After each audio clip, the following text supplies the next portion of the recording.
While creating my series of videos on the potential for a statewide, state-supported passenger rail network in Utah, I came across many fascinating stories about the history of fast passenger trains in the United States, and I'd love to share them with you. Unfortunately, there are so many that I wouldn't be able to create a proper video on them in any reasonable amount of time. So today, I'd like to share them in the form of more of a podcast, where I tell you the stories with a very few visuals to back me up. The idea is that you should be able to put this screen in the background and do something else while the stories unfold. The past is extremely important, especially to passenger rail advocates, because what we plan to build in the future depends heavily upon the past and the infrastructure that was left over from when American passenger trains were the fastest and most innovative in the entire world. So why don't you go find something else to do while I stay here and talk about the history of fast passenger trains in the United States. In 2023, a private company named Brightline began operating a new passenger rail service between the cities of Miami and Orlando in the state of Florida. In so doing, Brightline became the first private company in 35 years to run a for-profit intercity passenger rail service. Before Brightline, the last attempt at private operations had been the Rio Grande Zephyr between Denver, Colorado, and Salt Lake City, Utah, which ended exactly 40 years earlier in 1983. But while that train was a scenic tri-weekly holdover from the glory days of American streamliners, Brightline trains are fast, frequent, modern, and promise to be the future of American intercity corridor service. Brightline trains operate largely on tracks shared with the Florida East Coast Railway at speeds of up to 110 miles per hour. But the segment that has got the most people excited is a brand new connection between Cocoa and the Orlando International Airport, where trains reach a top speed of 125 miles per hour. This means that these trains that were privately planned, built, owned, and are still privately operated tie with Amtrak's Northeast Regionals as the second fastest trains in the entire Western Hemisphere, and meet the legal definition in the United States for operating as high-speed rail. This designation of high-speed rail has sparked debate among rail and transit enthusiasts because their expectation for, quote, true high-speed rail, unquote, generally refers to trains that run closer to or even above 200 miles per hour, do not share tracks with freight trains, and which use purely electric equipment powered by overhead catenary. My personal opinion, and I mean this with respect, but my opinion is that these designations of high-speed rail, higher speed rail, true high-speed rail, and whatever else are almost entirely a waste of time. They can be useful among enthusiasts who want to compare and categorize different services on technical characteristics, but they miss the reason for why these trains exist in the first place. Do you ever, when on an airplane, see someone pull out their speedometer app and begin to complain that this isn't true air travel, or get on a bus and complain that sports cars are able to go faster? For public transportation especially, I think it is critically important to not let the perfect become the enemy of the good. As wiser people have said, if your minimum standard is perfection, then you will neither see any good around you, nor will you be able to do anything that is just good. As such, my criteria for a useful, fast train is pretty straightforward. Is Brightline faster than a car? Yes. Is it cheaper than an airplane? Also, yes. And so it doesn't matter what you call it.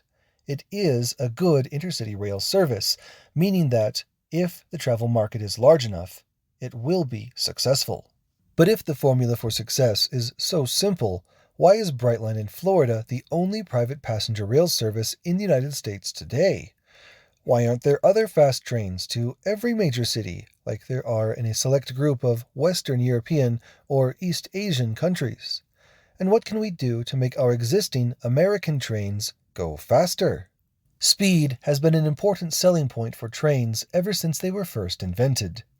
Many writers have pointed out that George Washington traveled no faster than Julius Caesar, or the Pharaohs, or any other ruler since the dawn of civilization.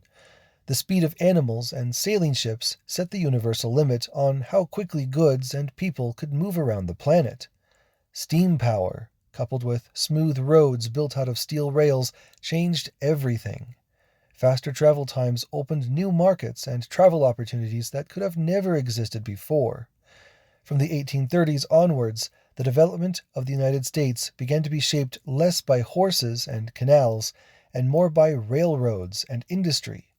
By the 1860s, journeys that had once taken weeks or months were reduced to days, and by the early 20th century, days had been reduced, at least on land, to just hours. One thing you'll notice on old travel advertisements, especially for trains, is that the top speed is rarely, if ever, mentioned. The focus is on the travel time, which makes perfect sense. If you are paying for a transportation service, the most important metrics are how long will it take and how much will it cost. There are, of course, notable exceptions, such as the publicity built around the New York Central locomotive 999 ahead of the World's Columbian Exposition in 1893, when it became the first vehicle of any kind to reach a top speed higher than 100 miles per hour. That locomotive now resides at the Chicago Museum of Science and Industry. Another famous example is the Scott Special, a one-time express train run by the Atchison, Topeka and Santa Fe Railway in 1905, which traveled 2,265 miles from Los Angeles to Chicago in 44 hours and 54 minutes. Although the train was able to hit a top speed of 106 miles per hour, the emphasis in essentially every report was on the train's average speed of 50.4 miles per hour, and how that allowed the train to complete its journey an hour faster than the contracted 46 hours.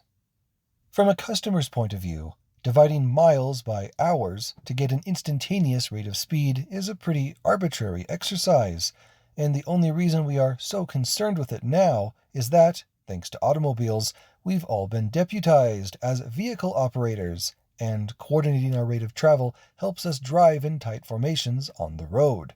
But interestingly, the instantaneous rate of speed was not only uninteresting to the passengers in the early years of the U.S. passenger rail industry, but it was also uninteresting to the railroad operators themselves. Up until the mid-20th century, speed limits for trains were not yet regulated by the federal government, and, theoretically, railroads could operate at whatever speeds they felt like. Instead, train speeds were regulated by the timetable, which was how railroads coordinated which train would be at which point, on which track, at what time. Mileposts marked out the distance between key points on the timetables, and train crews would be trained extensively on only a few routes so as to know exactly which areas had speed restrictions, such as curves, grades, or populated areas, and in which areas trains could highball. Highball in this case just means to go fast, based on the old original line-side signal that was literally just a ball suspended by a rope on a pole. On rail trails today, you may still see vertical poles beside the old right-of-way, with one or more painted metal bands around them. These were the earliest form of speed advisories, with more bands allowing faster operations and fewer bands meaning to go slowly, but never to any specific speed. Even today, in our environment of strictly regulated speeds, a train traveling at restricted speed is required to, quote, be able to stop within half the range of vision, unquote. That quote coming from the Federal Railroad Administration guidelines. This emphasis on a non-standardized restricted speed comes from the fact that different trains stop at different rates, meaning the top speeds of different trains needs to be different. For example, one of the lightest trains, the Stadler Flirt, can weigh less than 100 tons, but the heaviest coal trains can weigh in at up to 20,000 tons, creating a weight differential between these trains of 200 to 1. On a freeway, the largest variance in vehicle size is between semi-trucks, which max out at 40 tons, and passenger vehicles, which average around 2 tons, for a ratio of 20 to 1, or 1/10 of what you'd find on a railroad. So while setting a standardized speed limit on roadways may make some logistical sense, and there are many familiar examples of variable speed limits based on vehicle type, it makes far less sense to regulate trains based on speed. It was, and is, far more practical to divide up a rail line into geographic sections, then schedule different types of trains with different amounts of time through those sections, based on what kind of train it is. And that is exactly how timetables were created. In the early 20th century, most train operators were so reliant on mileposts and timetables that the vast, vast majority of locomotives didn't even have speedometers. This probably sounds insane to most of us today, but remember that mechanical speedometers were complicated and semi-reliable gadgets that added cost and didn't yet contribute to the safe or timely operations of the trains. If the train was running late, based on observed mileposts, the engineer could always run the train a little faster. If it was arriving early, the train could go more comfortably and conserve fuel. Obviously, there were more complications and exceptions than I am implying, but by and large, the train crews were treated as the experts of their craft and were given the leniency to operate their trains as they saw fit, so long as they complied with the timetable. This lack of a speedometer would create some interesting advantages and disadvantages for American trains. The main advantage was that railroad companies were able to avoid regulations on train speeds. Railroad accidents generated just as much press back then as they do today, if not more. And also like today, the continual push for greater rail regulation and safety meant an ever-growing pile of rules that rail companies needed to follow, such as the number of men on an operating crew and exactly how many hours each man could work before a mandated rest. By not creating strict internal rules for maximum speed, it was less likely the government would enforce external rules for maximum speed. The disadvantage is that, without any measuring devices, let alone recording devices, any records American trains did achieve are either forgotten, disputed, or wildly inaccurate. Just about every book you may find on railroad history will list the LNER Class A4 number 4468, named the Mallard, as the fastest steam locomotive in history. During a brake test run in 1938, it pulled a dynamometer car, which is used to measure and record train performance. The resulting graphs show a sustained speed of 124 miles per hour, with a spike up to 125.88 miles per hour, so generally everyone rounds up to 126 miles per hour, which has been recorded as the fastest speed ever achieved by a steam locomotive. The accuracy and implications of these measurements are both debated, especially since, the year before, the Deutsche Reichsbahn claimed one of its Class 05 express engines achieved a speed of 124.5 miles per hour and did it on level track. The British set their record while rolling downhill, and then the engine broke down immediately after the test. To be clear, I am impressed with just how fast these Europeans were able to make their tiny trains go, and these two locomotives definitely deserve their places in the museums they now inhabit. But, personally, I highly doubt that either of these engines were, in fact, the fastest in the world. After all, in regular service with paying passengers, neither of these engines ever went over 100 miles per hour. Meanwhile, in that same year, the Milwaukee Road ran its Twin Cities Hiawatha service, pulled by its Class F7 locomotives, at an average speed of 81 miles per hour, meaning top speeds on revenue trips regularly ranged between 100 and 110 miles per hour. Several anecdotal accounts claim the train could sometimes reach speeds between 120 and 125 miles per hour with passengers on board, based on counting with a stopwatch just how long it took to get between mileposts. But without official documentation, these will remain forever as curious anecdotes. It is worth noting, though, that the F-7s were able to produce a tractive effort of 50,000 pounds, compared to the A4's mere 35,000 pounds.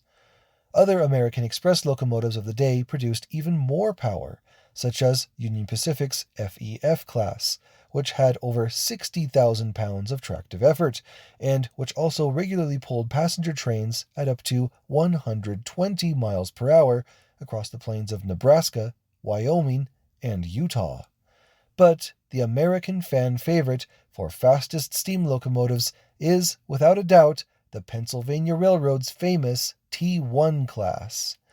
These locomotives had 4 cylinders, even though they were not articulated, and were able to produce nearly 65,000 pounds of tractive effort, or just a tad higher than the most modern passenger locomotives in North America today.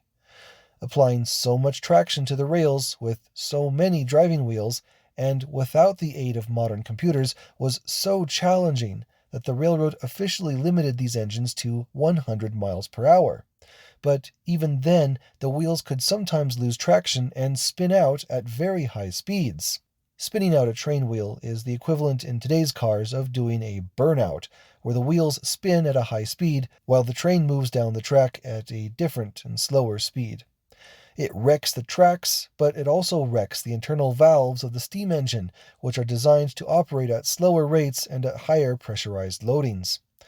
Mechanical engineers tasked with making improvements to these poppet valves on the T1s report that, while riding the trains to observe conditions and taking detailed notes, these engineers recorded that they timed the train's speed between 135 and 142 miles per hour, again using stopwatches and mile markers. Now, remember, the fastest train in regular service in the United States today is the original Acellas, which have a top operating speed of 150 miles per hour. And yet, based on unofficial but compelling evidence, back in the late 1930s, steam locomotives were getting awfully close to matching that speed, at least on test runs. One group of enthusiasts are so annoyed by the lack of recognition for the T1 class that they are currently building a brand new one based on the original plans, with the intent of performing timed speed runs on a test track in Colorado, just to set the record straight once and for all. But even these powerful T1s may not have been the fastest. One experimental locomotive, also from the Pennsylvania Railroad, called the S1, is alleged to have reached speeds of 156 miles per hour in Indiana, and was given a speeding ticket by local police for its efforts. But even I have trouble fully accepting that claim. Now, talking about top speeds is an easy and exciting trap to fall into. But to return to what I said at the beginning, unless a top speed is able to increase the average speed of a trip, it is mostly irrelevant to the average passenger. So, just how fast were these fast American trains from the perspective of passengers? Let's return to the Milwaukee Road, where their service between Chicago and Minneapolis used to take 6.5 hours in the 1930s. This same trip today, under Amtrak, which is now limited to a top speed of 80 miles per hour, takes nearly 8.5 hours, fully 2 hours or 30% longer. The Broadway Limited between New York and Chicago used to take 16 hours under the Pennsylvania Railroad, but under Amtrak used to take 19.5 before they terminated that route completely. Finally, the Santa Fe route between Los Angeles and Chicago, the same one as the Scott Coyote Special, used to be done in 37 hours by steam train in the late 1930s, but now takes 42 hours under Amtrak. On average, the historical fast trains averaged around 60 miles per hour, whereas Amtrak long-distance trains now average around 50 miles per hour, depending on the route. For some comparisons, the Northeast Regionals, which run at 125 miles per hour between Washington, New York, and Boston, have an average speed of 55 to 60 miles per hour, depending on the number of stops, making them only just as fast today, on average, as the privately run passenger trains of 90 years ago. And while that may sound bad for Amtrak, it really shouldn't. a 60-mile-per-hour average speed is above the current world average speed for trains on shared tracks. Back in the 1930s, though, there was no competition about it. The top 10 fastest rail journeys in the world were all American streamliners. Not only were American trains the fastest and the most powerful, they were also the most innovative, and the future looked bright. New breakthroughs, such as internal combustion engines and lightweight multiple units like Union Pacific's M10000 and the Burlington Route's Pioneer Zephyr, seemed poised to transform the industry from dirty coal to sleek modernity and compete with rising competition from air travel and highways. The most famous example was the 1936 Denver Zephyr, which ran a special one-time publicity stunt nonstop express service from Denver to Chicago in 12 hours and 12 minutes at an average speed of 85 miles per hour, which is on par with many current high-speed rail lines around the world today, such as the Swedish X2000 or South Korea's Korail, except that the Burlington route was able to achieve this speed half a century earlier. Driving that same route today on the interstate freeways takes over 15 hours, which shows just how good the trains of the 1930s actually were. In fact, many of the innovations we see in trains around the world today were either invented, developed, or at least widely deployed in the United States in the years immediately preceding and following World War II, including diesel multiple units, electric multiple units, shared bogies, lightweight construction, electrification, base tunnels, tilting trains, and so on and on and on. The phrase golden age is most often misapplied and gives entirely the wrong idea about how history works, so much so that there is an entire fallacy named after the concept. But when it comes to passenger trains in the United States, there really was a golden age, and among the general public, it is almost entirely forgotten today. Part of this is because it doesn't fit with our general national narrative of continuous improvement. If people switched from trains to cars, it must be because cars were faster than trains, and the slow-moving, rambling, and quaint operations of museum, scenic, and theme park trains seem to support this narrative. But history is not linear. There are low tides and high water marks that track the societal changes in concrete and metal just as history books record them on paper. The fastest passenger airplanes no longer fly. The fastest passenger ships no longer sail. And, in the United States, with only a few exceptions, the fastest trains no longer carry passengers. So, what went wrong? How did fast passenger trains in the United States go from the best in the world to practically extinct? The short answer is that, as American society changed in the years following World War II, the federal government took a more active role in transportation policy than it ever had before. Rather than incentivizing private companies to construct and operate important pieces of national infrastructure, as it had before, the big new projects of the day would be owned and operated by the state and federal governments, and would be built using a seemingly endless supply of federal subsidies. This may not have been a bad outcome for the passenger trains if the railroad companies had been given their fair share of the subsidies, but this did not happen. Public infrastructure that carried strategic military value, such as highways, freeways, airports, air traffic control, ports, and waterways, all found abundant funding, but domestic infrastructure, such as intercity passenger trains, public transportation, bike routes, or pedestrian infrastructure, these were all left to fight for the scraps, if there were any at all. I already shared my thoughts on this practice in my video on the history of the Rio Grande Depot Part 2, but it's worth reviewing again the funding ratios for transit projects versus freeway projects. While public transit projects are lucky to get even a 1-to-1 funding match from the federal government, there is still a fixed rate for new interstate freeway projects, which is an astonishing 9-to-1 funding match. This is to say that if you want a new transit project, After much persuasion and hoop jumping, the federal government will match your contribution equally, dollar for dollar, if they are feeling generous. But should you say that you want to build a new interstate freeway, the federal government is obligated to pay you $9 for every $1 you raise for the freeway's construction. With that kind of disproportionate spending, it is little wonder the private rail companies were rendered uncompetitive. What is also interesting is that it wasn't an overnight decision either. It was a long, slow decline that could have been stopped at any time. Freeway construction had only just started in 1964 when Japan introduced the world to the concept of dedicated high-speed rail with the new Tokaido Line. This was a passenger-only railroad built to allow express trains to run at what was at the time considered to be very high speeds. Though the line has since been upgraded to run at 177 miles per hour, the initial top speed of the line was only 130 miles per hour, which was not significantly faster than what American trains had offered passengers decades earlier.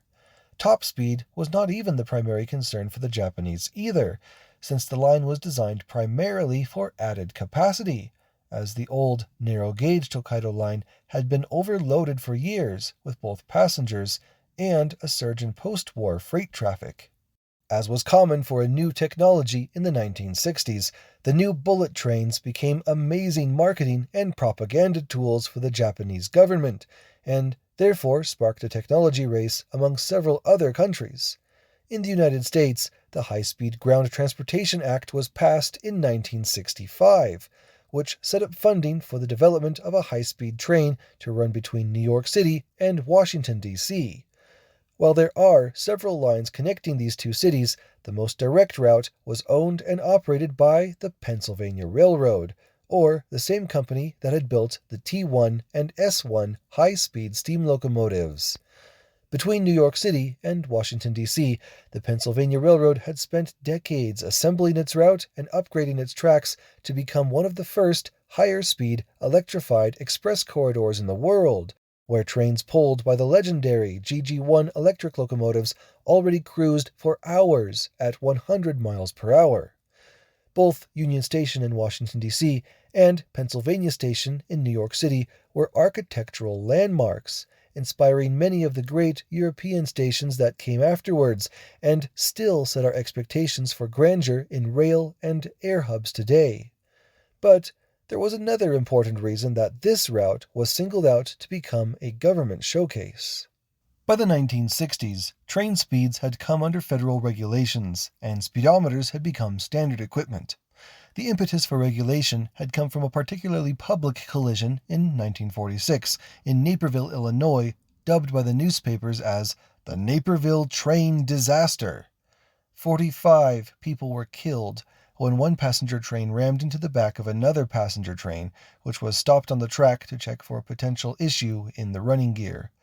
Speed was found to be a significant reason as to why the following train had not been able to stop in time to avoid the collision, and this gave the Interstate Commerce Commission all the reasons they needed to enact national speed limit rules.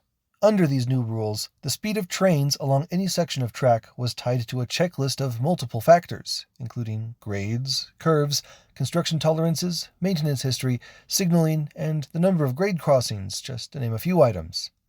I'll speak more on the track classification system later, but in general, what these rules meant was that, overnight, only a very few locations on the North American rail network were able to run passenger trains at speeds that were once common, and the most prominent holdout for higher speeds was the Pennsylvania Railroad's main line from Washington, D.C. to New York City. This new attention was welcome news to the Pennsylvania Railroad, which willingly entered into an agreement with the Johnson administration to develop a high-speed electric train set to be the nation's flagship high-speed train. From the beginning, both parties agreed that electric multiple units, similar to the Shinkansen, were the preferred train architecture. They also agreed that the Budd Company, which had built fast trains and streamliners for decades, was the company to work with, not least because even the Japanese had entered into a technical agreement with Budd for assistance in manufacturing steel rail vehicles, meaning that, in no small way, the Japanese Shinkansen was already built off the direct heritage of American streamliners. But despite these agreements on vehicle architecture and manufacturer, the Pennsylvania Railroad and the U.S. federal government disagreed about nearly everything else. While the Johnson administration wanted 4 car sets with streamlining, the railroad wanted independent cars with cabs on both ends that could be mixed and matched to scale with demand, as if they were very fast subway cars. The compromise was 2 car sets that could be coupled together but which also allowed for some minimal streamlining. The flat face wasn't ideal for high speeds, but it wasn't prohibitive either, since the precise shape on modern high-speed trains has more to do with crash energy management and acoustic mitigation rather than actual aerodynamics. In open air, and especially in tunnels, the linear drag of an object as long as a train cancels out most of the gains made by optimizing the leading edge, which is why high-speed trains around the world today have so many different shapes up front compared to, say, airplanes, which all look mostly the same. Another major difference in the design goals was the top speed, which the Pennsylvania Railroad, being well acquainted with its own infrastructure, wanted to set at 120 miles per hour, or within 10 miles per hour of the Shinkansen. The Johnson administration wanted 160 miles per hour in order to claim and keep the title of fastest train in the world, and it was this requirement that would cause the most trouble going forward, both in terms of raising expectations to unjustifiable levels and by placing demands on the physical infrastructure that could not be met within budget. While the Japanese had built their fast train and tracks entirely from scratch, the American project was merely a new train on existing tracks, on infrastructure that was, in many spots, already a century old in the 1960s. The newest infrastructure on the line was the pioneering electric catenary system, but even then, the prototypical wires from the 1930s had not been designed for speeds higher than 120 miles per hour, and pantographs would bounce and lose contact during test runs. But these weren't the only problems engineers found when they tried to force higher speeds on a line not designed for it. Using multiple units meant placing electrical equipment below the passenger compartment instead of higher up in a locomotive. This created problems in the winter, when loose snow could clog the air vents, causing trains to overheat and stall, particularly in the tight tunnels where air circulation was already a known issue. Older trains sometimes had their windows torn out by aerodynamic forces as the new fast trains zoomed past, both because the old trains were, well, old, but also because the tracks were spaced too close together, creating powerful suction forces at the higher speeds. In the end, though the new trains did successfully reach speeds of 164 miles per hour in test runs, in revenue service, speeds were limited first to the Pennsylvania Railroad's preference of 120 miles per hour, then 110, and finally just 100 miles per hour as technical issues persisted. These issues were difficult to solve for many reasons, partly because the trains relied on technologies that were new, but also because the infrastructure was old. From the very beginning of the government's involvement, they were already making the same mistake that Northeast Corridor managers continue to make to this day, which is they were investing more into the trains than they were into the tracks. Upgrading hundreds of miles of electric catenary is not cheap, and it is very tempting to assume one can simply purchase train sets that take the rough and unmaintained infrastructure into account. If the choice is between rebuilding a rough road or purchasing an SUV built to handle the rough terrain, most Americans, and the policymakers that they elect, will select the SUV, or so it seems. The latest generation of high-speed trains in the USA, the Avelia Liberty, built by Alstom, suffered from a similar design philosophy and encountered the same issues in the early 2020s, when newly completed train sets sat idle for years before a fix could be determined, completely missing the presidency of Amtrak Joe Biden. One of the main problems for the next-gen Acela was that, exactly like the high-speed EMUs of the 1960s, the pantographs of the new trains had difficulty maintaining contact with the same 1930s-era catenary wires at speeds far higher than the wires were designed for.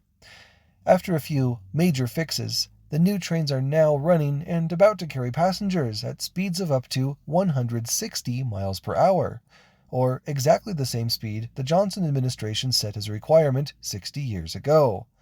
However, these speeds are only reached in areas where the catenary has been replaced and upgraded.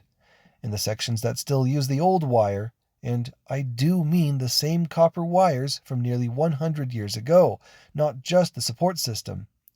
In these sections, trains are still limited to 125 miles per hour, or exactly what the Pennsylvania Railroad knew they could operate at in the 1960s, had the new EMUs been designed for that speed.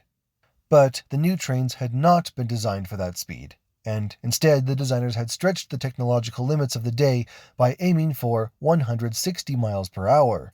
And so, as previously stated, complications in the electrical systems limited top speeds to just 100 miles per hour in order to keep the trains from overheating.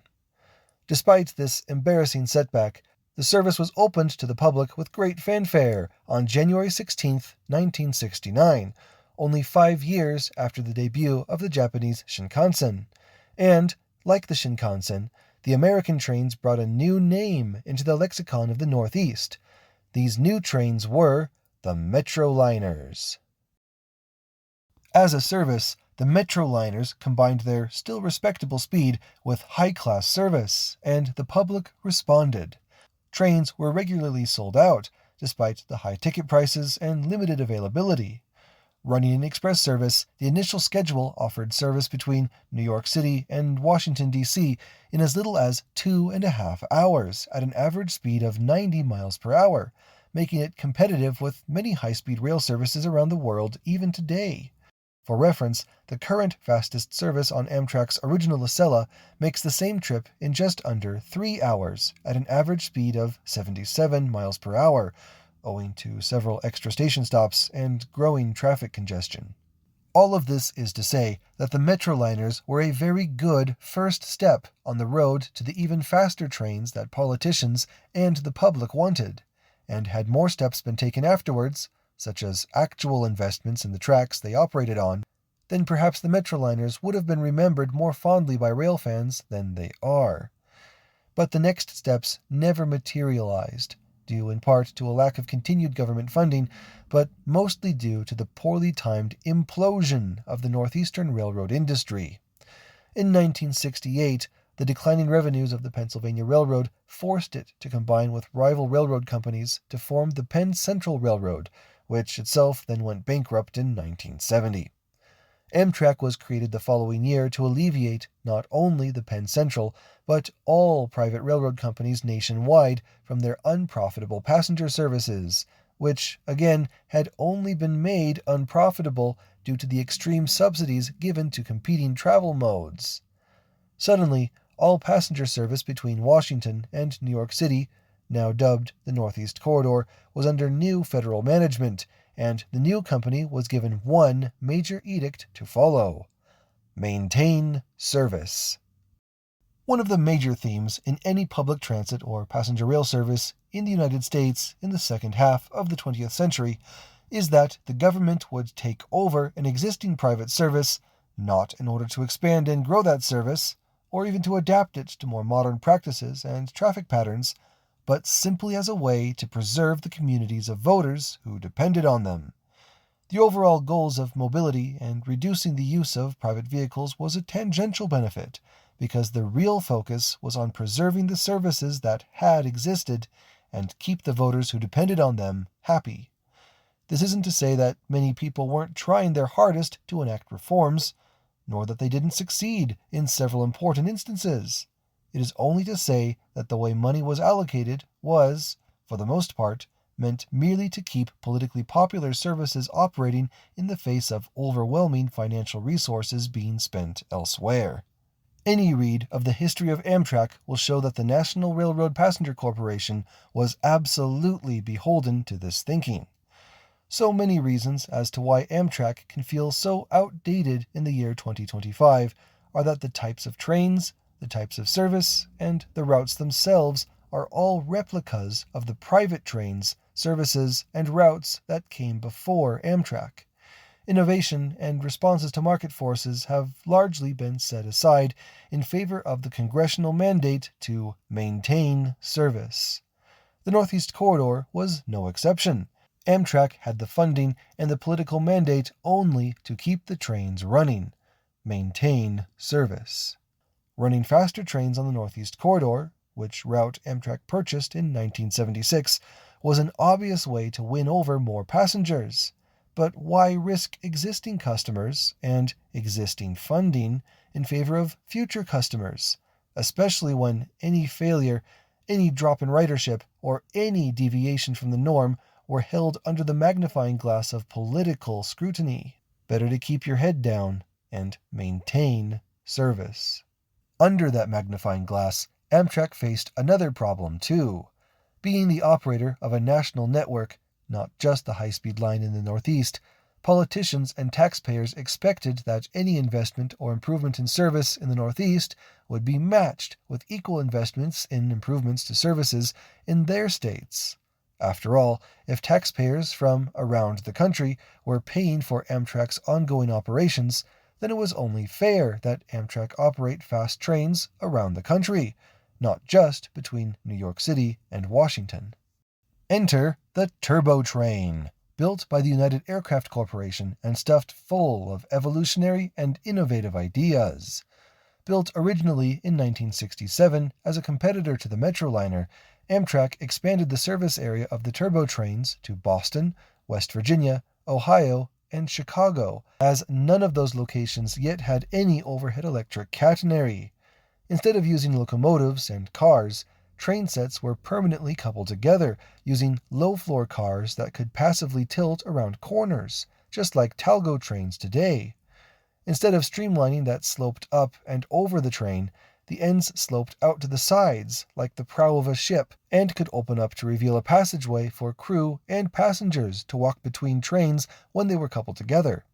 A consist of 2 or more turbo trains could leave the big city in one long combined train, then break apart into separate services en route to serve multiple smaller communities.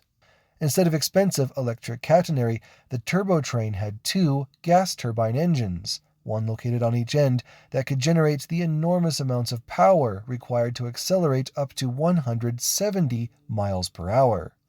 This record still stands today as the fastest gas turbine-powered train set in the world, and the fastest complete train set to ever operate in the Western Hemisphere.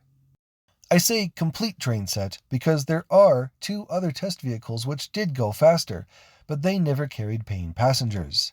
One was the frankly stupid idea by the New York Central Railroad to strap jet engines to the top of a self-propelled railcar, which they dubbed the Black Beetle. In 1966, the car reached a speed of 183.68 miles per hour. This vehicle was thankfully meant to gather data on the stresses of such speeds on equipment and track, and was not meant as a commercially viable vehicle. 8 years later, an aircraft manufacturer named Garrett Air Research built a test vehicle called the Linear Induction Motor Research Vehicle, which had the interesting idea of combining electromagnetic, or maglev propulsion, with standard gauge trains.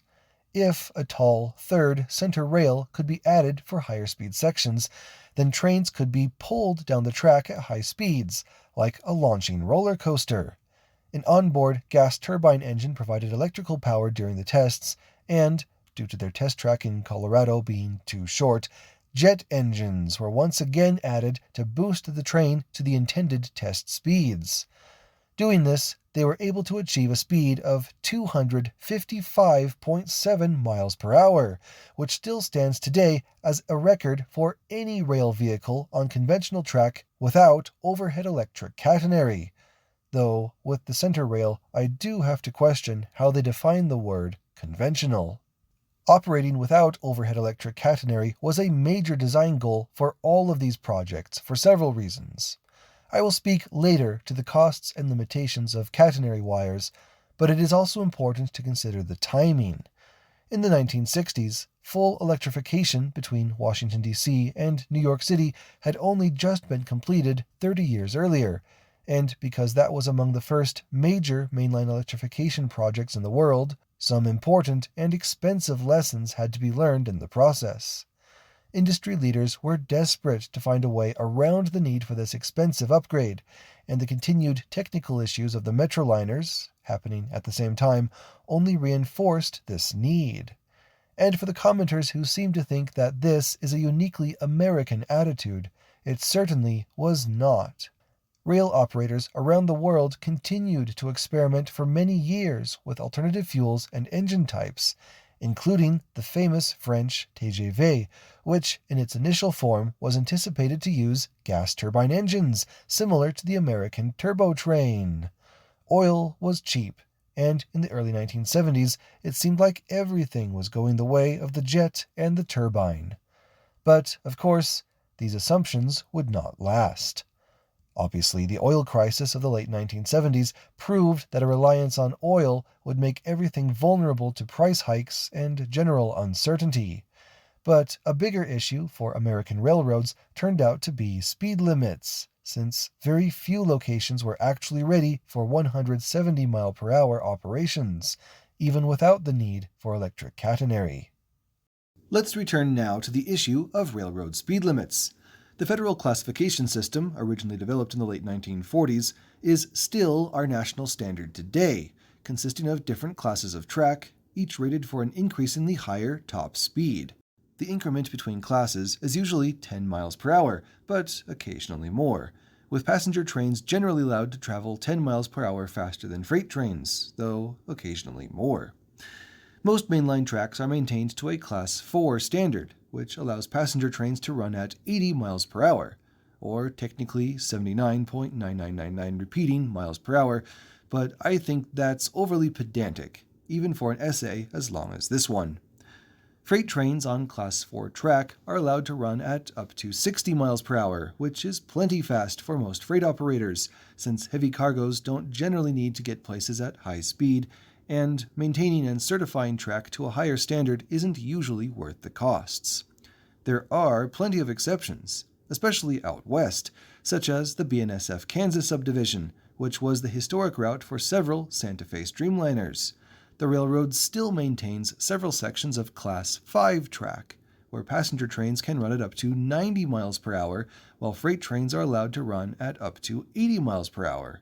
Though, due to the gearing of modern freight locomotives, most freight trains never cross 70 miles per hour.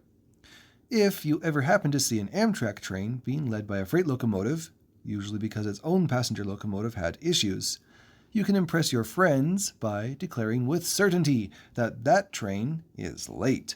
With a freight locomotive in the front, even if the train began its route on time, there is no longer any way a freight locomotive can reach regular passenger speeds, meaning it will fall farther and farther behind in schedule the longer the route goes. Older freight locomotives were geared differently, and it wasn't uncommon to see Santa Fe or Union Pacific piggyback trailer trains reach speeds as high as 90 miles per hour in the 1970s, which required a waiver from the FRA to run at passenger speeds. But the oil crisis, then later increased highway speed limits, and a turn to bulk commodities over priority shipments, these all brought an end to those kinds of exceptions. When these class standards were laid down in the 1940s, the highest standard was a Class 6 track, allowing both freight and passenger trains to travel at up to 110 miles per hour, and subsequent classes of 7 and 8 have been added on later, allowing speeds of up to 125 and 160 miles per hour, respectively. A future Class 9 track has also been categorized, allowing speeds of up to 220 miles per hour. But so far, no track has been built to that standard in our hemisphere, which leads to the question of how these standards are defined in the first place. The answer is that there are multiple requirements that must be met or exceeded in order to qualify for higher speeds, including the level of track maintenance, i.e., how smooth the track is to run on, the weight tolerances of the track and associated structures, since faster trains cause more vibrations, the geometry of curves, both horizontal and vertical, i.e., no sharp curves, and visibility at grade crossings, meaning can a train be seen as it approaches with enough warning time to get out of its way. The infrastructure at grade crossings is a major determinant of allowable speeds. Since the faster a train goes, the more warning devices are needed, beginning with just a static metal sign, then a sign with flashing lights, then a barrier arm that lowers down when activated, then median curbs in the road to ensure that vehicles do not go around this barrier, then the installation of quad gates so that the entire crossing is sealed off, and etc., etc., etc. Then there is the issue of how long the gates are down before the train arrives. This is becoming less of an issue in the era of PTC, or Positive Train Control, which is a computerized system that monitors the position of oncoming trains and which can adjust to their varying speeds in real time. But most older crossings are still built so that the detection circuits sense a train that is a fixed distance away from the crossing, meaning that the speed limit is built into the physical infrastructure of the crossing. A train approaching this kind of crossing above its designed speed would activate the crossing gates without enough time to clear the crossing before the train arrives, which would be a major safety hazard. The cost to upgrade these crossings can be prohibitive all on its own. When Illinois set about raising the speeds on Union Pacific's line between Chicago and St. Louis up to a Class 6 standard track, in order to allow passenger speeds of up to 110 miles per hour, 178 crossings needed to be completely rebuilt, adding tens, if not hundreds of millions of dollars to the project's total cost. Even though the route between these two cities is only 248 miles, trains have to deal with over 300 at-grade crossings, or more than one per mile. And if that is true in the wide-open cornfields of Illinois, imagine how large an issue this will become along more populated corridors. The point of all this is that upgrading the speed of railroad tracks involves a whole slew of tangential things that, when combined, make it very expensive. Projects such as the Illinois Lincoln Service or Brightline do occasionally arise, but those only happen when there is already a high volume of traffic that would benefit. Only 1 or 2 fast trains per day generally isn't enough to justify the costs, especially when cities are spread out and the costs of improvements need to cover vast distances. Distances and traffic volumes drive much more of the costs and rewards than most proponents of high-speed rail seem to realize. Looking at a timeline of the spread of dedicated high-speed rail lines around the world, there is a clear correlation between date and route length. Smaller countries with shorter distances between their high-population cities went first, while city pairs with more distance between them needed more time. In so doing, the worldwide rail industry leaned into technology choices that better suited shorter distances. This is not to say that the current gold standard of a standard gauge track with concrete slab for a base and independent overhead catenary systems per track is not technically able to span long distances, because of course it can. But the longer your distances, the more infrastructure that needs to be built, and the higher the price per trip will be. Just ask the California High-Speed Rail Authority, which is attempting to build one of the longest high-speed rail lines in the world from scratch. So let's talk now about electric catenary systems, since these eventually won out over all other energy sources for fast trains. Offboarding your power source to a power plant allows a train to be built lighter for faster acceleration and provides the train with a practically infinite supply of electricity to pull from. The only downside is that there needs to be a physical wire held at a fixed distance from the tracks for trains to draw this energy from. Electrification projects in select European and Asian countries have strung wires along tens of thousands of miles of track, and these are now paying enormous dividends to their host countries. So, why didn't the United States follow suit? There are multiple factors, but primarily they are long distances and low returns, both financial and practical. The rail network of the United States of America is by far the largest in the world, stretching out over 160,000 miles. Add in Canada and Mexico, and we find that the North American rail network spans over 200,000 miles, or twice that of the European rail network. Practically speaking, the United States has the most habitable area of any single country on Earth. Russia is technically the largest country by land area, but most of that area is uninhabitable tundra and wilderness. Canada, the United States, and China are all within about 1% of each other in terms of territorial area, but Canada has the same problem as Russia, and China has the opposite problem, with most of its western half taken up with one of the least habitable deserts on Earth. Except for perhaps the northern half of Alaska, the United States is almost entirely habitable, and the population has spread itself out accordingly. Let's take just the 48 contiguous states of the United States and compare them to the 41 countries in Europe, excluding Russia. At 2,955,000 square miles to 2,260,000 square miles, Europe takes up only 3/4 of the space, but has over 180% of the population. On average, Europe has a population density of 2.3 times that of the 48 contiguous states, meaning that wherever you have 3 people living in the United States, in Europe that space would need to house 7. But we aren't finished yet. Starting with Europe, let's add in some other countries with high-speed rail, such as Turkey and Morocco. Now let's add in South Korea. Now Taiwan. Now Japan. And we still have not equaled the total land area of the 48 contiguous states. Only now the population difference has risen to 2.8 times of the states. In short, if you include Alaska and Hawaii, you can fit every single nation with high-speed rail, except Russia and China, into the land area of the United States and arrive at a population ratio of roughly 3-to-1, meaning that all of our American population centers would need to host populations roughly 3 times larger than they do now in order to be comparable with countries that operate dedicated high-speed rail lines. The point of this comparison is to show, 1, just how insanely large the United States really is, and 2, just how low the American population density is.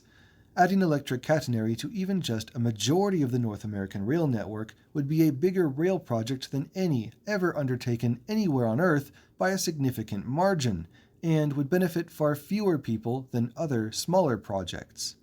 Remember also that American trains have the largest and tallest national loading gauge anywhere in the world, meaning the trains are physically larger and require more clearance than any other national network in the world. In order to clear enough height above the tracks for the electrical wires, hundreds of thousands of structures, including rail bridges, highway bridges, overhead signal structures, and especially tunnels, would all need to be extensively modified or outright replaced. Hundreds of thousands of miles of copper wires, along with the steel cables that support those wires, would need to be spliced together, along with all the tensioning weights, pulleys, and springs needed to keep the wires flat above the tracks. The support poles can be spaced no farther than 200 feet apart, requiring a minimum of 26 foundations to be placed every mile, or perhaps multiples of that if the track is curvy. Beyond the wires and poles, electrical substations would need to be built every few miles along the tracks, along with high-voltage transmission lines to feed the catenary wires with electrical power. Once the system is built, it would need to be maintained, meaning teams of workers would need to be stationed out in even the most remote corners of the system to keep the wires powered and the tracks and vegetation cleared. Ice storms, wind storms, tumbling debris, large vehicles, and any other kind of disruption would not just delay rail service, but could destroy vital infrastructure and necessitate lengthy repairs, making the system far less reliable. Enormous freight yards and intermodal terminals, the largest in the world, would become impractically complex. And sure, advocates will say that all of these problems have been solved individually and at smaller scales in smaller countries. But nobody has solved all of them at once, and especially not at the scale that North America is facing. But all of this talk of national electrification is more than a little disingenuous, since even in Europe, only about 60% of railroad miles in the European Union are electrified, and both Japan and China each hover around 75% electrified. Very, very few countries even seriously consider full 100% network electrification, and instead they focus on specific corridors and city pairs where the advantages of electric catenary far outweigh the multiple drawbacks. Here, in the United States, there are multiple obvious city pairs where conditions such as distance and relative populations are very similar to markets worldwide where fast passenger trains have proven to be successful. For example, California is similar in size to Spain, and while Spain has a 25% higher population than California, California has only 4 major urban centers, while Spain's urban population is divided among at least 22 urban areas, depending on definitions. Texas, Florida, the Midwest, and the Northeast are all further examples of where there are some metro areas that are large enough and close enough to each other that a fast train connection should be successful.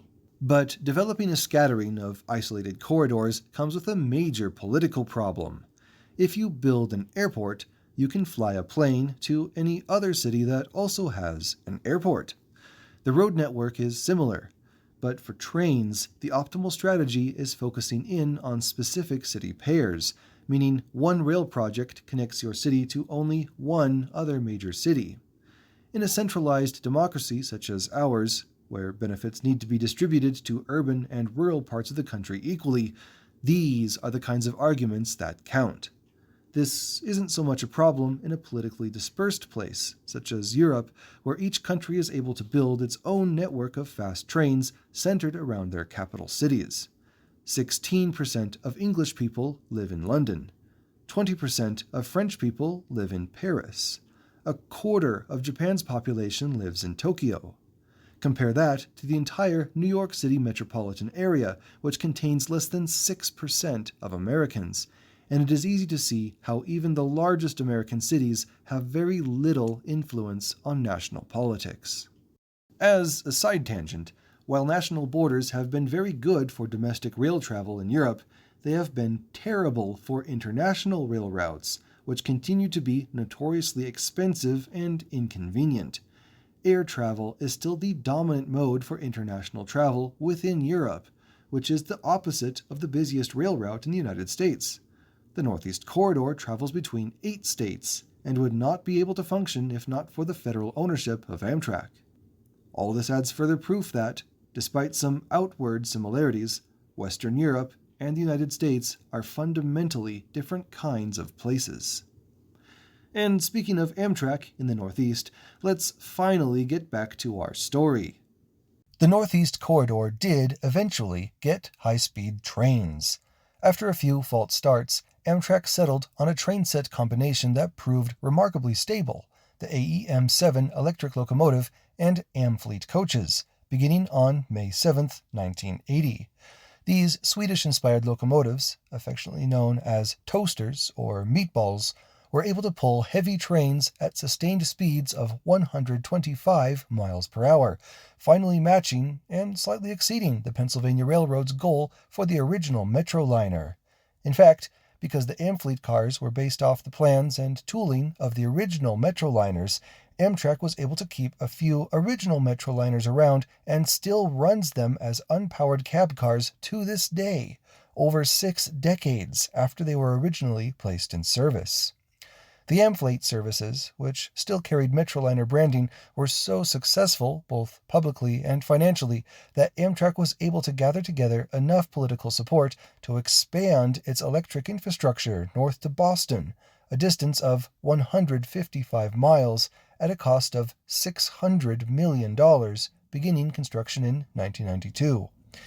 Amtrak also briefly imported 2 types of high-speed trains to experiment with: the German Intercity Express, or ICE, and the Swedish X2000, which I got to ride as a kid and which is still my favorite high-speed train, followed closely by the original Acela.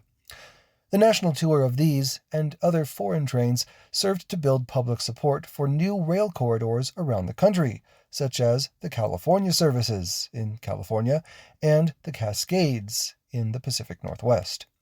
Meanwhile, the technical trials helped Amtrak decide what type of high-speed train sets it wanted for the Northeast. Generally, there are two types of high-speed rail services, one that has its own dedicated track built just for high-speed travel, known as the Shinkansen model, and the blended model, which shares some or all of its route with other types of trains. The blended model is by far the most popular, since it uses existing infrastructure and allows service to be improved incrementally. It was clear from the beginning that Amtrak would have to use the blended model in the Northeast, since it lacked then, and still lacks now, the funding to build its own dedicated high-speed route. But within the blended model, there is another important decision to make. Because the blended model generally utilizes tracks not designed for very high speeds, blended routes are often constrained by a scattering of tight curves or other speed-restricting infrastructure. The German solution was to use two powerful locomotives that could slow for curves and then accelerate back to running speed very quickly, like a Formula One race car on a twisty track.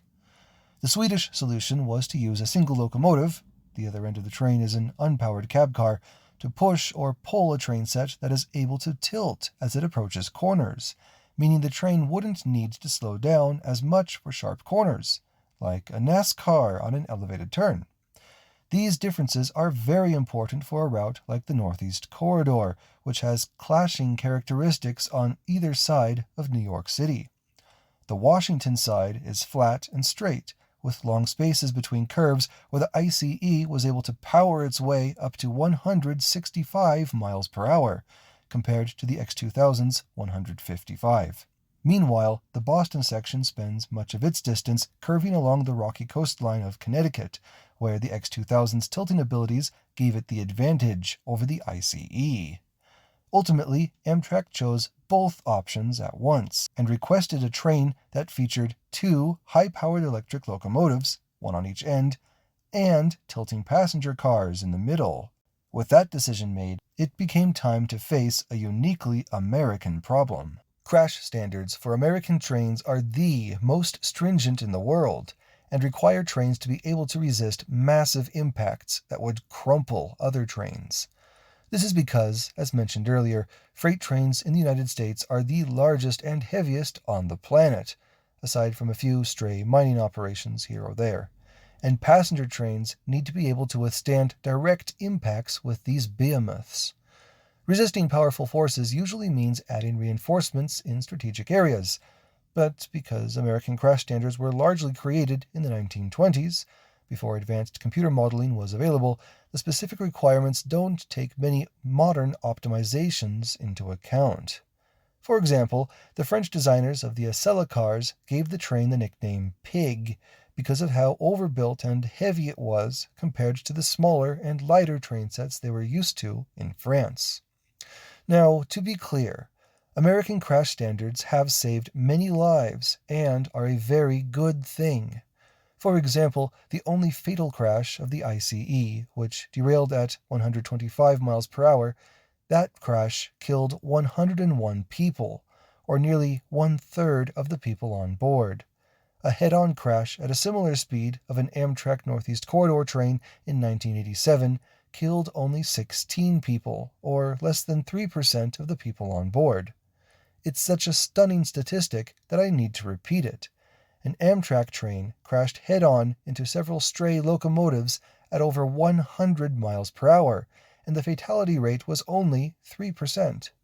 Compare that to literally any other mode of transportation, cars, buses, airplanes, or bicycles, etc., and imagine what the carnage would be. American trains really are amazing feats of engineering. But better than surviving a crash is preventing a crash. In 2008, a Metrolink train in Chatsworth, California, ran a red signal and collided head-on with an oncoming freight train, killing 25 people. Similar to the Naperville train disaster a half-century earlier, this incident prompted a wave of outrage and, with it, new safety regulations from Congress, including a mandate for positive train control, or PTC. This system requires computers on board individual trains to monitor speed, location, and signal conditions, and to stop the train anytime any one of these parameters fall out of line. When PTC is working correctly, head-on and overspeed collisions should be impossible. And, since 2020, all mainline trains in the United States have been required to comply with this new standard. Because of this breakthrough, American crash standards have been waived for multiple new passenger train projects, allowing new types of equipment to be imported from around the world. One of my favorite pieces of transit equipment, the Stadler Flirt, would not have been allowed to share tracks with freight trains without PTC. So, while Amtrak had to make do with their heavier Acela train sets for 25 years, the next generation of high-speed trains will be lighter weight and able to reach its top speed in less time.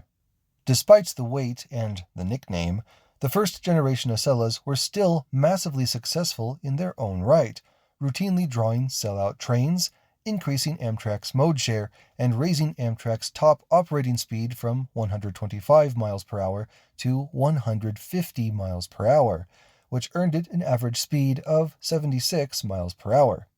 This may not sound very fast when compared to the top speed, but in reality, this average speed is in line with other high-speed rail services in multiple other countries, most notably the X2000 on its home rails in Sweden, which has an average operating speed of 76.2 miles per hour.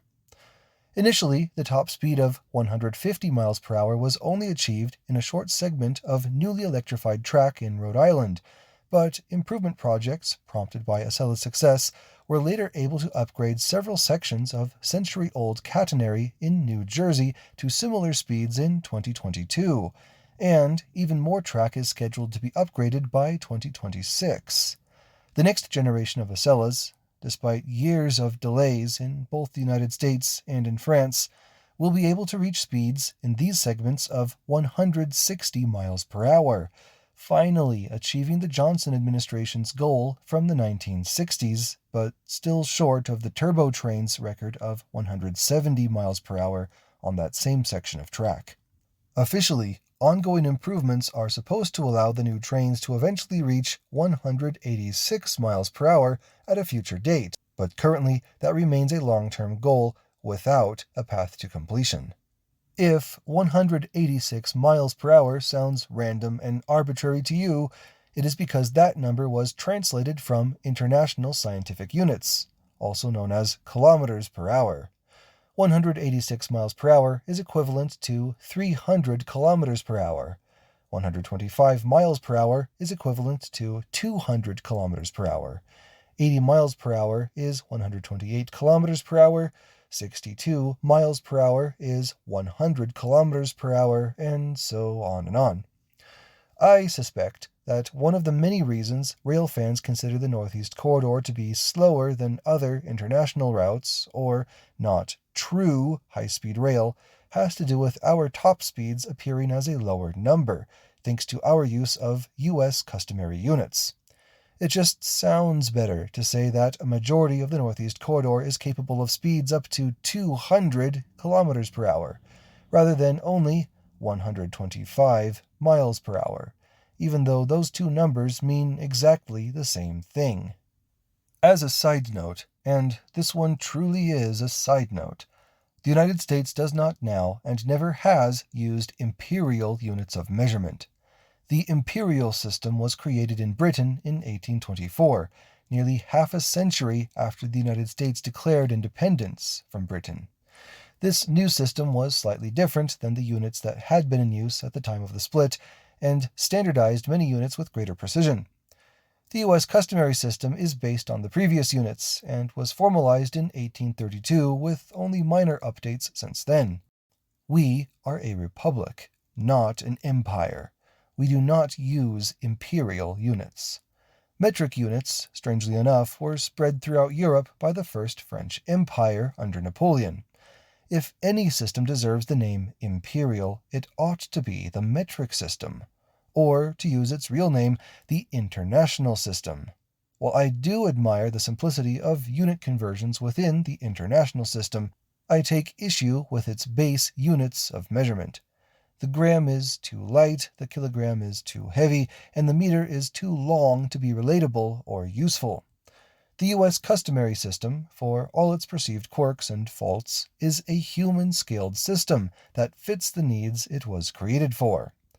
I could get on board, I guess, with a decimalization of the foot, decifeet, centifeet, kilofeet, and so on, because I understand implicitly what a foot is.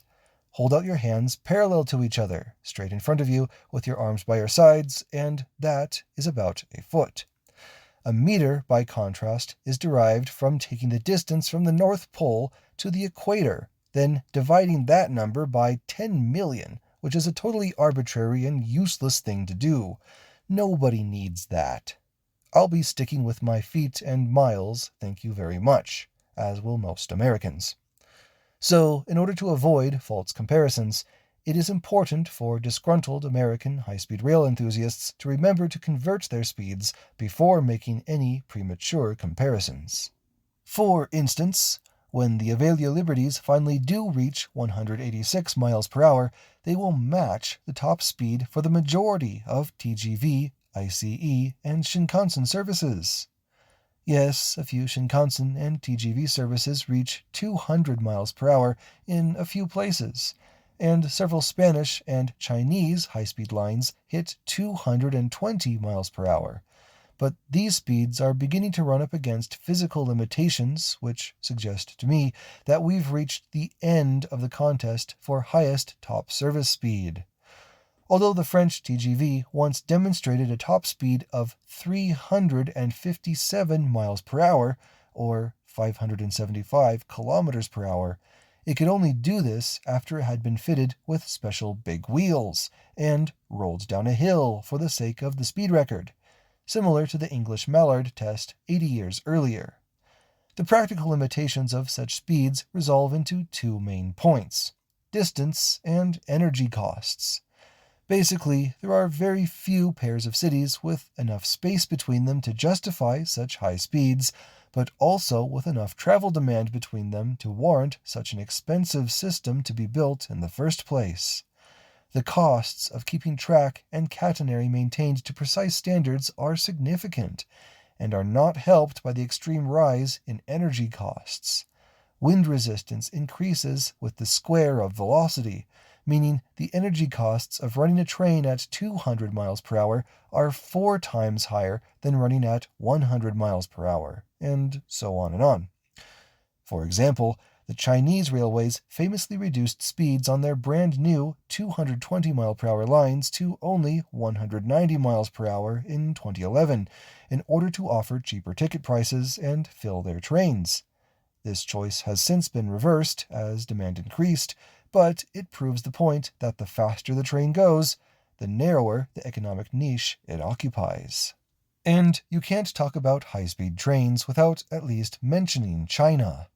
Since 2008, the Chinese have opened 28,000 miles of high-speed tracks and stations, representing 2/3 of all high-speed rail lines in the world.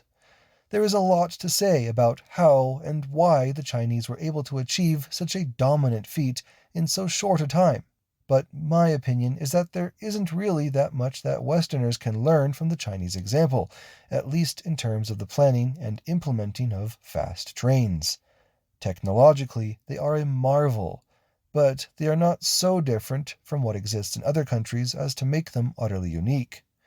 My experience riding from Beijing to Tianjin in 2013 was that, more than anything else, the Chinese excel in the scale of their commitment, which would not be possible without the extreme centralization of power within their communistic government.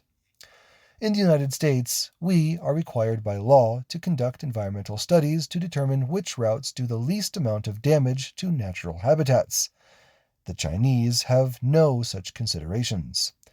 Our democratic governments are required to purchase our right-of-way from private citizens, a process which, in California, has taken over a decade for only a small portion of the total route. The Chinese government already owns all the land everywhere in their country and does not need to offer its people compensation when it tears down their homes. Our planners and engineers are required to seek out public opinion and feedback and incorporate the needs of the local population into our plans. The Chinese have no such obligations. I could go on, but I think the point is clear that, while the high-speed rail network is genuinely impressive and a joy to ride, the lengths the Chinese went to build it would not be acceptable in any Western democracy. In the United States, and since the environmental reforms of the 1970s, projects are built more slowly, one lane, one segment, or one runway at a time. While the Northeast Corridor has been famous for hundreds of small bottlenecks and speed restrictions that keep average speeds relatively low, a bridge here, a tunnel there, thanks to new funding from federal and state governments, these are finally getting addressed, one at a time. Projects like the Portal Bridge in New Jersey or the Baltimore tunnels in Maryland promise not only higher speeds, but also an increased reliability, which will reduce delays and increase efficiency. Simply by buying more second-generation Acellas than the first generation, enough to run non-stop express services once again, Amtrak will be able to raise its average speeds past 90 miles per hour for its fastest offerings, beating the record-setting schedule of the original Metroliners in the 1960s. And, with more restrictions being upgraded or removed every year, that average speed will continue to rise, while travel times will continue to fall. This trend of incremental improvements is clear in social and demographic issues as well. Our urban cores, once decimated by the flight to the suburbs, and after being overpowered politically for decades, have grown faster in the last 20 years than at any point in the last century. And while suburbs and sprawl thrive in a freeway-rich environment, urban areas need trains to survive. No other transportation mode has the potential for moving as many people as quickly or as efficiently directly into dense, developed areas. And we've only just regrown our city centers to the point where we can't continue to coast along using infrastructure built a century ago. For our cities to keep growing, we need to start investing in our rail infrastructure once again, bit by bit, piece by piece. And it's not only the old routes that are getting a breath of new life. New routes are in the works for California, Texas, and Florida, with other new dedicated routes in the early stages of planning by governments and private interests. California is making real progress in building an entirely new high-speed trunk line through the Central Valley, with plans to connect Los Angeles and San Francisco at speeds of up to 220 miles per hour, which would make it one of the longest and fastest high-speed rail lines in the world. Mocked for years as a boondoggle and an empty waste of money, hundreds of miles of guideway are in the final stages of construction in the Central Valley, providing tangible results that will drown out the voices of doubters. Brightline is also busy in California, about to begin construction on an innovative new kind of high-speed rail line, one that conforms to freeway medians by climbing hills steeper than any other high-speed rail line in the world. Should they succeed in this plan, the possibilities for high-speed rail will be greatly expanded worldwide, and planners will have to spend time studying from the Americans how to develop cost-effective fast trains. Another area in which the United States is poised to become a leader is in battery electric trains, both for passenger trains and for freight. Despite the difficulties discussed earlier in adding overhead electric catenary to all sections of the North American rail network, the benefits of electric trains cannot be overstated, and a solution does appear to be fast approaching. Battery electric trains can charge from overhead wires while the train is moving, then lower the pantographs and keep going when the catenary faces an interruption. Such locomotives would allow trains to install a more strategic electrification, or establishing overhead catenary systems in places where it is simple, economical, or operationally advantageous to do so, and nowhere else.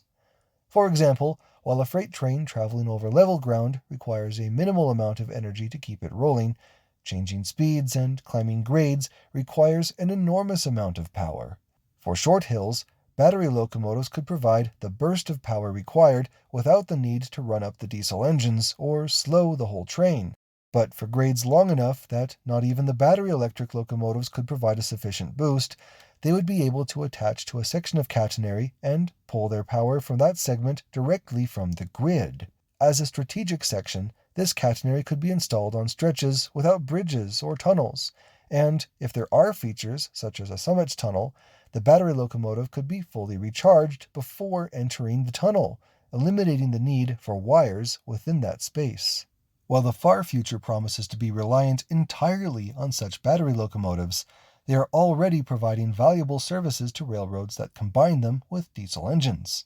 With their instantaneous power output, they are able to help accelerate and brake the train far more effectively than a consist made entirely of diesel-electric locomotives.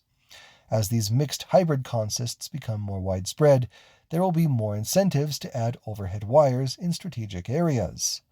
Initially, in a system without any overhead electrification, the number of battery electric locomotives will need to be large in order to provide enough power over longer distances. And there is nothing wrong with that. Trains can be as long as needs be. But as more wires are added over time, the amount of onboard energy storage can decrease, and so the United States will be able to gain all the benefits of electric trains without the need to reconstruct every tunnel, every bridge, and every signal tower, or any other kind of obstructions. For passenger trains, the benefits are even greater.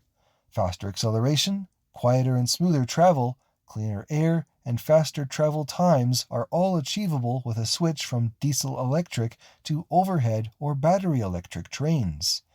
Amtrak has already ordered several specialized Aero train sets from Siemens that feature a battery tender, or an auxiliary car that carries batteries that allow the train to detach from overhead wires or switch off the diesel engine for certain portions of its route.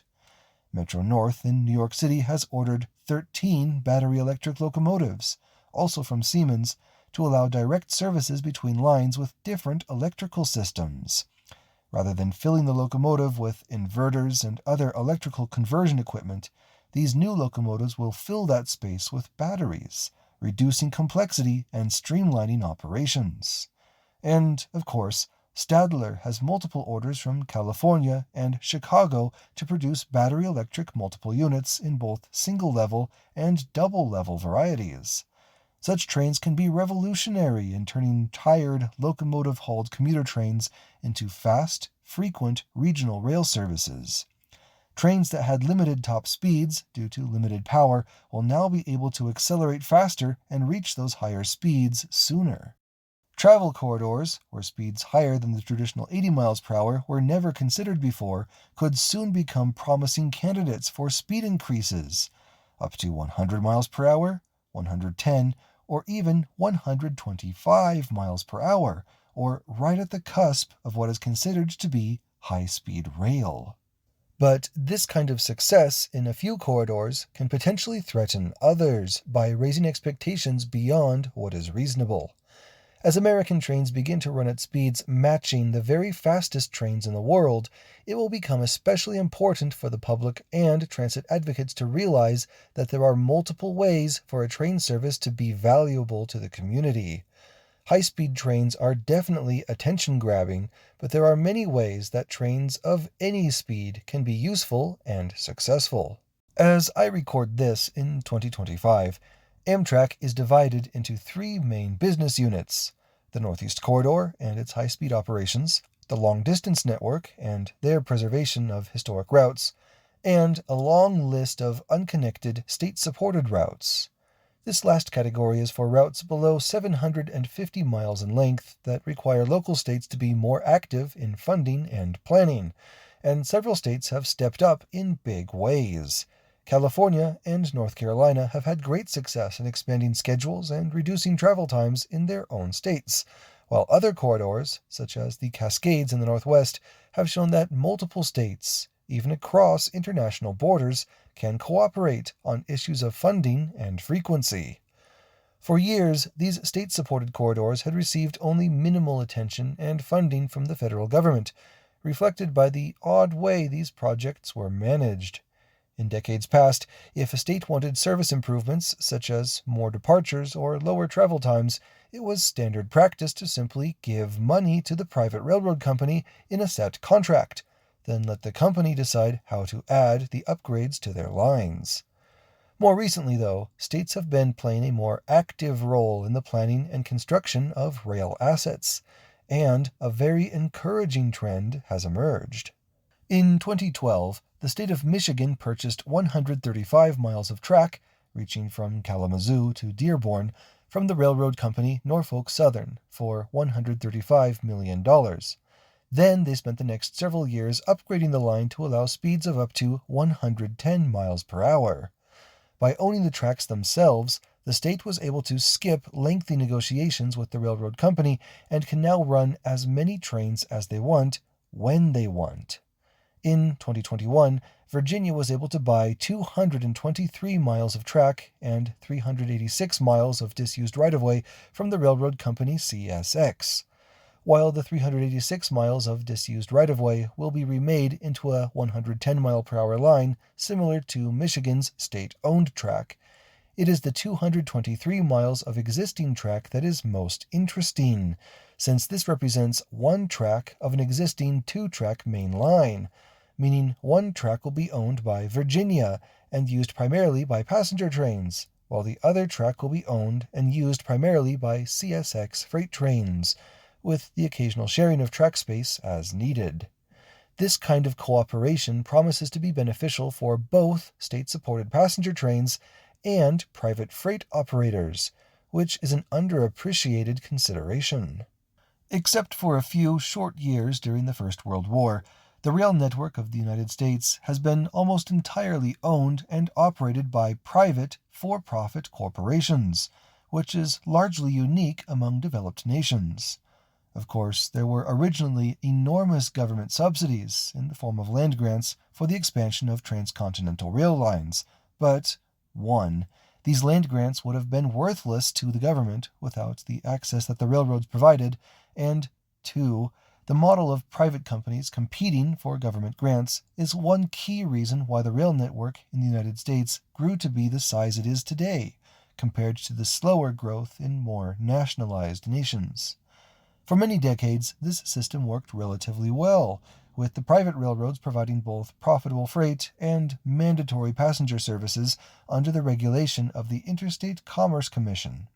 However, after the bankruptcy crises of the late 1960s, passenger operations have fallen to the federal and local governments, leaving the private corporations to focus their efforts on staying profitable in the freight business.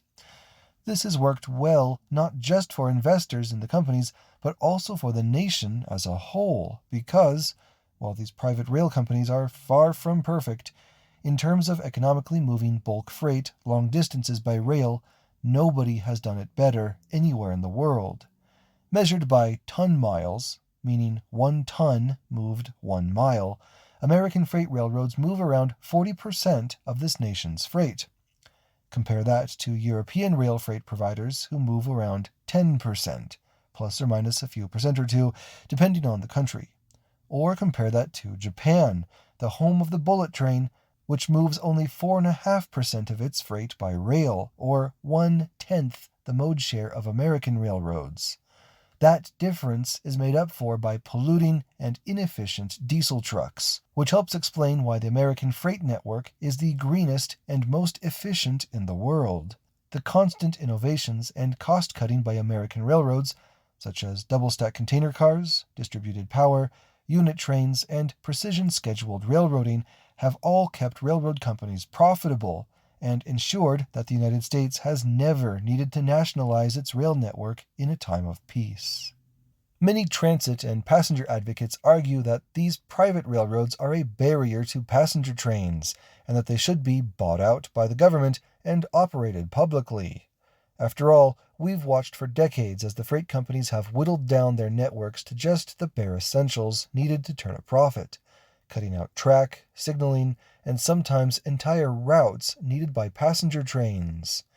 If the railroads were nationalized, these passenger-friendly features could have been protected, or so the advocates say.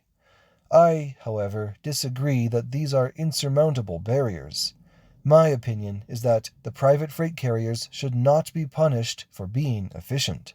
Passenger trains and freight trains may run on the same tracks, but the ways in which they operate could hardly be more different.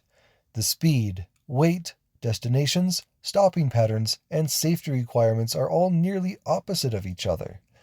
Demanding that freight railroads pay for and maintain infrastructure that is only useful to the passenger trains that the freight railroads are required by law to host on their tracks, this would be like having air cargo shippers maintain passenger terminals at busy airports, or like having long-haul trucking corporations own and maintain city sidewalks.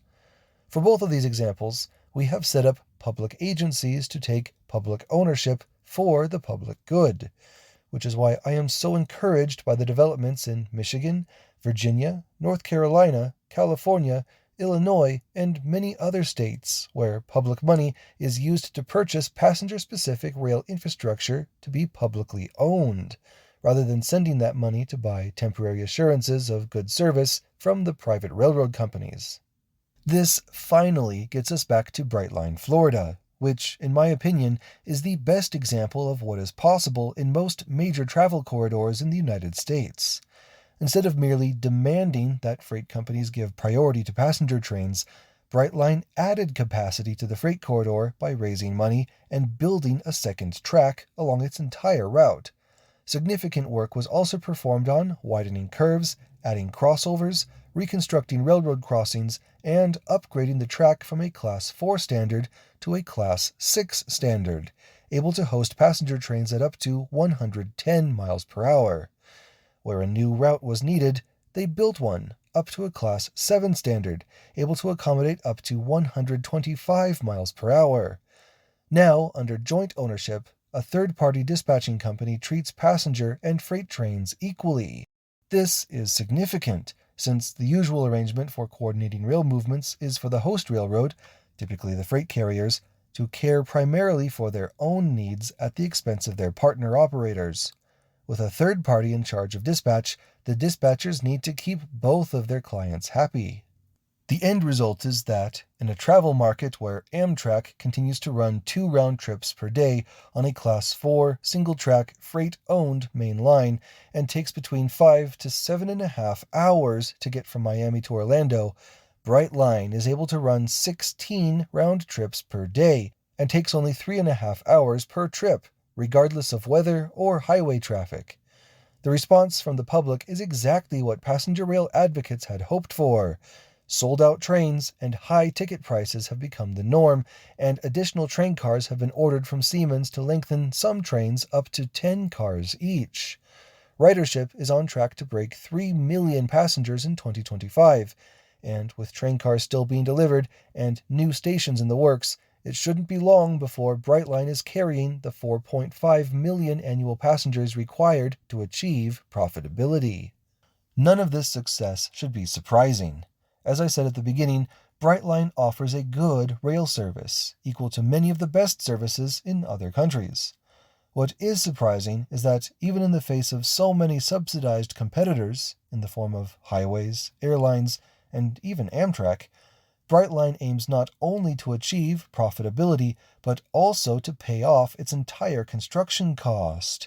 While multiple passenger services around the world, including Amtrak's Acela, claim to be profitable, these usually are only able to pay for their day-to-day staffing and operating costs, while the costs of track, signaling, structures, and stations are all counted differently and require subsidies. This accounting practice is true of nearly every passenger rail service throughout the world, high speed or not. It is not a uniquely American problem. But this begs the question, should passenger trains really have to pay for their own tracks? Private road vehicles, such as cars, buses, and trucks, drive on public roads, paid for through a roughly equal mix of gas taxes, income taxes, and property taxes. Private airlines land at public airports, which are subsidized by a wide variety of public financing measures, and the airways through which they fly are regulated by federal flight controllers, paid for by the federal government. If we want passenger trains to be successful again, we must take notes from those modes that are able to successfully integrate private, for-profit operators using publicly funded and publicly owned assets. Here in Utah, the brand new Salt Lake City International Airport Terminal is by far the largest building in the state, measured by interior volume. In total, the ongoing construction will cost over $5 billion. Where did that money come from? In this case, it wasn't a subsidy or a tax increase on the locals, mostly. Obviously, the runways, air traffic control, security, and other operational expenses continue to be deeply underwritten by the federal government, especially since the public airport is integrated with the National Guard Air Base, which has national strategic military value. But as for the public building itself, the great expense of its construction was not a simple public handout.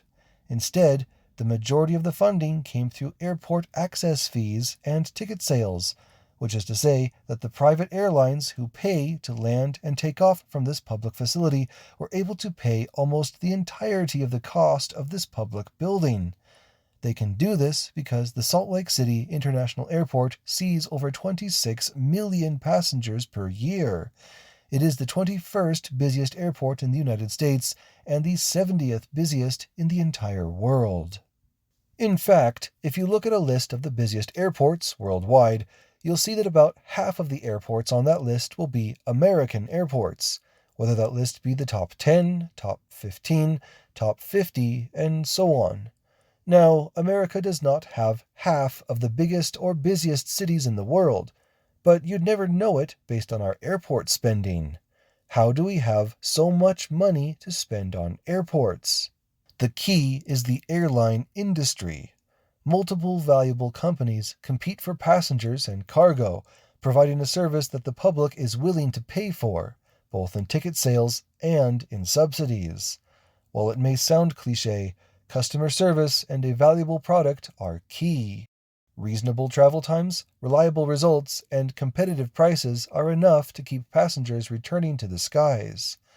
For as many complaints and horror stories that the words air travel provoke in casual conversation, it is undeniable that, for the most part, it not only works, but it currently fills the needs of travelers better than any other mode. Now, it is naive to expect that trains can compete with air travel on every route. But there are some corridors where trains can and do give airplanes a serious challenge. Obviously, Brightline in Florida is one example, along with the other future high-speed corridors mentioned earlier in Las Vegas, California, and Texas.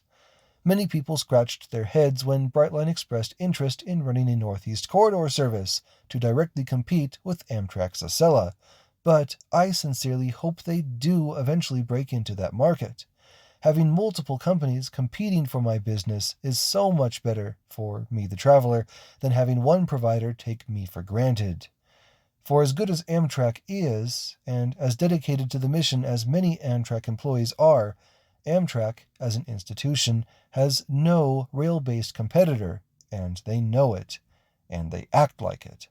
But imagine instead if arriving at a train station was similar to arriving at an airport, in the best ways. Imagine a public building integrated into its city, including local public transportation.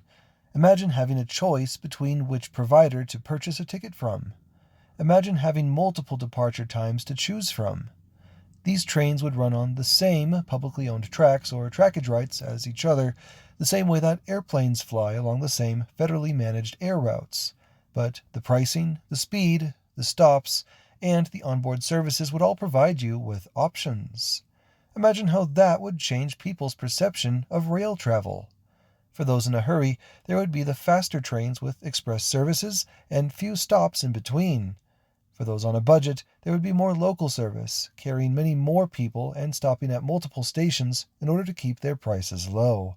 For those traveling overnight, there would be options for night trains, perhaps with cabins or roomettes, and maybe these could double as long-distance trains similar to what Amtrak offers today. With competition between services actively working to cut travel times and improve the experience of travelers, ridership will respond.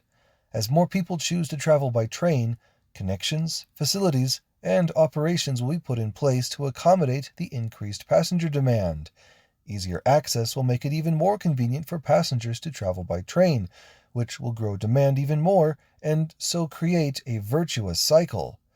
With so much of our current travel demand dominated by highways and air travel, and with neither of those modes able to increase their capacity in pace with the expected national population growth, there is a massive opportunity for rail to become the solution for increasing the country's travel capacity. The bones are mostly still there from the last golden age of passenger trains a century ago. Right-of-ways still stretch between major cities, protected and maintained by the private freight operators who kept the industry alive when politics and popular opinion turned away from trains. Our urban cores, once decimated by parking lots and freeway ramps, are rebuilding themselves into dense, walkable neighborhoods where rail travel can thrive. Autonomous vehicles ply the roads as test projects, promising to one day provide easy first and last mile services that rail historically struggled with. Preserved or refurbished stations wait ready to be the central gathering places for their communities and residents once again. When all these things happen, we will know that passenger rail travel in the United States has entered a second golden age, and this time, perhaps with all the lessons learned from the past, we can make sure that this one lasts longer than the first. But why go through all this effort? Why work so hard to re-establish passenger trains? How can trains be so different compared to cars or airplanes or buses or ride shares or all the other ways we get around right now? To end this already overlong essay, what is it about trains that make them worthy of so much attention? The answer comes in many parts, some technical, some social. Trains are extremely energy efficient, producing far less pollution per passenger than any other mode of land or air-based transportation. Trains are also more volume efficient, able to carry far more people in a more compact area compared to freeways, arterial roads, and sprawling parking lots. Trains don't cause the disruptions of airplanes, which need to land far away from city centers because of the constant noise and pollution, but instead, trains can plunge directly into the densest, most human-scaled city centers without compromises.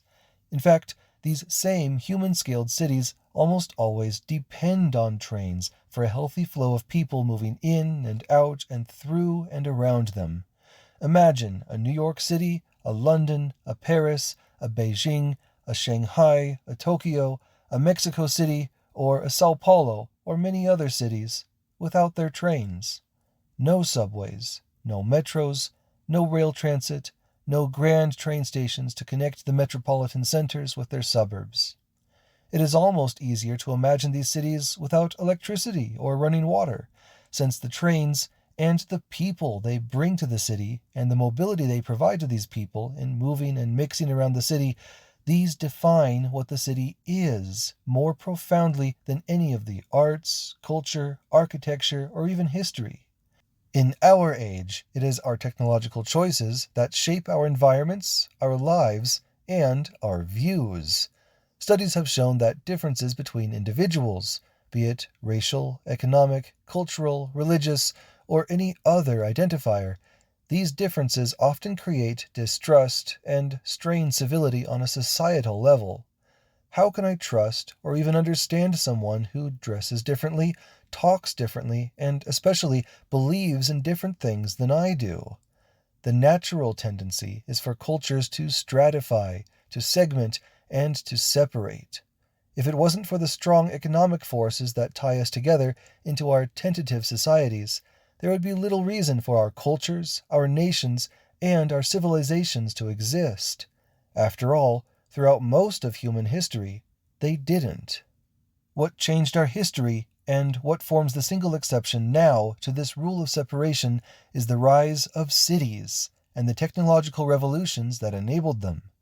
It is no coincidence that the rise of nation-states corresponds so neatly with the development of trains. trains that connected communities, enabled trade of goods and people, and built the great cities that anchor our arts, cultures, and economies. In cities, as we share the little moments of living together, working together, eating together, worshiping together, and traveling together, we come to understand that our differences are not nearly so stark or so uncomfortable. To someone who commutes sealed up in an automobile, stays isolated in a detached home, attends no community events, and gets all their information on the world through broadcasts of for-profit media, the world outside can seem like a terrifying place, where different seeming people take on the shapes of ideologies and of enemies. But to those of us who live in a world where we rub shoulders every day with people who are different than us, to us, the world is fascinating and beautiful. I've ridden the train with immigrants, refugees, homeless, and the newly laid off. I've ridden trains with celebrities, authors, musicians, and poets, as well as with mechanics, construction workers, cowboys, and farm laborers. I've taken the train with school groups of excited students. I've taken the train with police moving a prisoner from one city to another. I've ridden the train with families, with parents, grandparents, and infants, and I've ridden the train with kids taking their first trip without their parents, as they go out to explore the world for the first time. I have lived the famous phrase that, quote, an advanced society isn't one in which even the poor have cars to drive. An advanced society is one in which even the rich take the train. Unquote. As the future and its promises of new technological comforts rushes towards us, the urge to indulge in isolation and private luxury will only become more pronounced. I believe this can and will be profoundly unhealthy on multiple levels. We must be conscious of which forces pull us apart and which bring us together. After reviewing this long history of fast trains in the United States, I hope it is as obvious to you as it is to me that our choices really matter and will be the source of long-lasting and far-ranging consequences that are not easily reversed. For me, I choose to take the train. I'm Christian Lenhart. Thank you for listening.